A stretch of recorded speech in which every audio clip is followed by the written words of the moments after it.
السلام علیکم ورحمۃ اللہ وبرکاتہ۔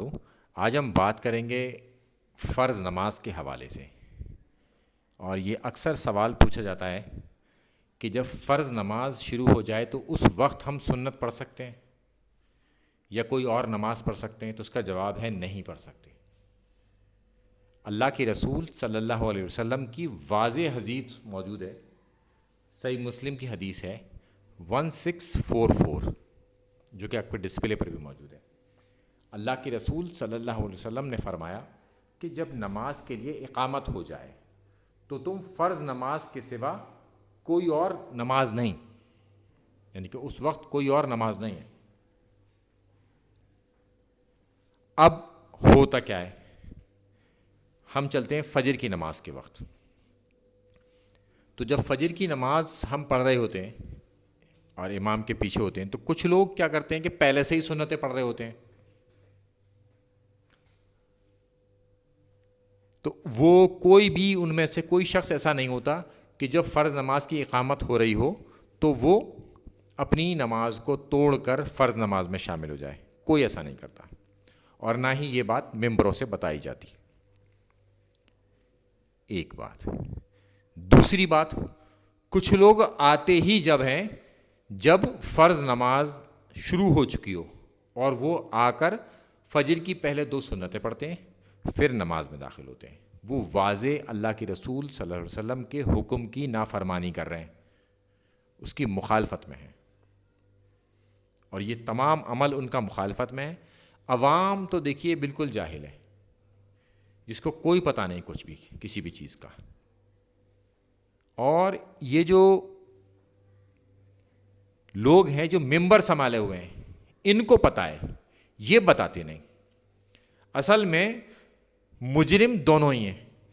دین اتنا ضرور سیکھنا چاہیے تاکہ ہم اپنے موٹے موٹے کام کر سکیں، یہ ہر شخص پر فرض ہے اتنا دین سیکھنا، اور علماء کا کام ہے وقتاً فوقتاً ایسی چیزوں کو آئیڈینٹیفائی کرنا جس کی بنا پر لوگ کچھ غلط کام کر رہے ہیں تو ان کو آگاہ کیا جائے کہ ایسا نہیں کرو، مگر ہمارے علماء بھی خاموش ہیں جو ممبر سنبھالے ہوئے ہیں مسجد کے۔ یہ باتیں کم سے کم آپ یہ سمجھیں کہ جمعے کے خطبے سے پہلے اس بات کو بتایا جائے، جب بھی ممبر پہ چڑھے اس بات کو بتایا جائے، کیونکہ یہ خرابی بالکل عام ہو چکی ہے، ہر مسجد میں آپ کو یہ دیکھنے کو مل جائے گا۔ واضح حکم موجود ہے، اس کے بعد بھی لوگ سنتیں پڑھ رہے ہیں۔ یہ ظہر کی 4 سنتیں جو ہوتی ہیں اس میں بھی ہوتا ہے، تو اکثر لوگ آتے ہیں 2 منٹ رہ گئے ہوتے ہیں، 3 منٹ رہ گئے ہوتے ہیں، وہ آ کے 4 سنتوں کی نیت باندھ لیتے ہیں اور وہ نماز پڑھتے رہتے ہیں۔ ادھر اقامت ہو چکی، تب بھی ان پر کوئی اثر نہیں ہو رہا، وہ اپنی نماز پڑھے ہی جا رہے ہیں۔ اگر کوئی شخص اپنی نماز کے اندر موجود ہے، یعنی کہ اپنے نوافل پڑھ رہا ہے یا سنتیں پڑھ رہا ہے، جس کو آپ سنتیں کہتے ہیں، تو اگر وہ تشہد کی حالت میں تو التحیات کو چھوٹا کر لے، اشہد ان لا الہ الا اللہ تک، اور چھوٹا درود پڑھ لے اور سلام پھیر دے صلی اللہ علیہ وآلہ وسلم، اور سلام پھیر دے، یعنی کہ جلدی سے جلدی کوشش کرے اس کام کو پورا کرنے کی، کیونکہ اب اقامت ہو رہی ہے فرض نماز کے لیے۔ مگر ہوتا کیا ہے کہ آدمی اپنی رکعت میں ہی ہوتا ہے، قیام میں کھڑا ہے ابھی، تب بھی وہ نہیں مان رہا، اسے اسی وقت نماز کو توڑ دینا چاہیے، چونکہ حکم آ گیا جب اللہ کے رسول صلی اللہ علیہ وسلم کا، تو پھر ہمیں وہ حکم پورا کرنا ہے۔ مثال کے طور پر ہم اگر اللہ کے رسول صلی اللہ علیہ وسلم کے زمانے میں ہوتے اور ہم نماز پڑھ رہے ہوتے اور وہ ہمیں کوئی حکم دیتے، تو ہم نماز توڑ کر اس کام کو پورا کرتے اور اپنی نماز کو، اس کام کو پورا کرنے کے بعد واپس آ کے وہیں سے شروع کرتے۔ یہ ہے اللہ کے رسول صلی اللہ علیہ وسلم کی اہمیت، کیونکہ قرآن میں واضح موجود ہے کہ اللہ تعالیٰ فرماتا ہے اطاعت کرو میری اور میرے رسول کی، تو ہمیں اطاعت اللہ کی بھی کرنی ہے اور اس کے رسول کی بھی کرنی ہے۔ مگر ہم کیا کر رہے ہیں آج؟ یہ اطاعت سے ہم دور ہو گئے، اور ہم اس میں کوئی بھی کام کرنے کو تیار نہیں ہیں، نہ عوام سیکھنے کو تیار، نہ جو ممبر سنبھالے ہوئے وہ بتانے کو تیار۔ اب اس حدیث کو ہم پرکھتے ہیں قرآن کے اوپر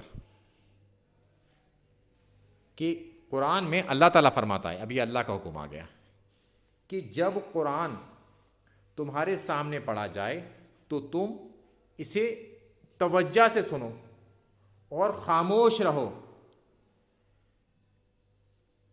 یہ دو باتیں ہیں، توجہ سے سننا اور خاموش رہنا. شاید کہ تم پر، یعنی کہ تم پر بھی رحم ہو جائے. یعنی کہ جو لوگ قرآن جب پڑھا جا رہا ہے تو دو کام کر رہے ہیں، اسے سن بھی رہے ہیں اور خاموش بھی ہیں، تب کرم ہونے کی بات، مہربانی کی بات ہے ہمارے ساتھ. اور ہم کیا کر رہے ہیں کہ مسجد کے اندر امام فرض نماز کی قرأت کر رہا ہے، قرآن پڑھا رہا ہے، جس قرأت کہتے ہیں آواز سے پڑھنے کو، اور اس کی آواز ہمارے کانوں میں بھی جا رہی ہے. اس کے باوجود ہم آئے اور آ کے ہم نے اپنی سنتیں پڑھنی شروع کر دی، اور یا پھر اقامت شروع ہو چکی اور امام قرأت بھی کر رہا ہے، تب بھی ہم اپنی سنتوں کو کنٹینیو کرے ہوئے ہیں. ہمیں توڑ کر فوراً فرض نماز کے ساتھ شامل ہو جانا چاہیے تھا، مگر ہم ایسا کرتے ہی نہیں ہیں. ہم اللہ کے رسول صلی اللہ علیہ وسلم کی بھی نافرمانی کر رہے ہیں اور اللہ کے حکم کی بھی نافرمانی کر رہے ہیں. ہمارے اوپر تو شرط یہ لگائی گئی ہے کہ تم اسے اس وقت خاموش رہو اور توجہ سے سنو. نہ تو ہم خاموش ہیں کیونکہ ہم اپنی نماز پڑھ رہے ہیں، اور توجہ ہماری ہو ہی نہیں سکتی کیونکہ ہم اپنی ہی نماز پڑھ رہے ہیں. تو لہٰذا ہمیں ان تمام چیزوں سے بچنا چاہیے اور اللہ کے رسول صلی اللہ علیہ وسلم کا حکم کو ہمیں ماننا چاہیے اور اللہ کے حکم کو ہمیں ماننا چاہیے. ہم آئے تو نماز پڑھنے اور کما کے گناہ لے جا رہے ہیں کیونکہ مخالفت ہم نے کر دی اللہ کے رسول صلی اللہ علیہ وسلم کی، اللہ کے حکم کی مخالفت کر رہے ہیں ہم.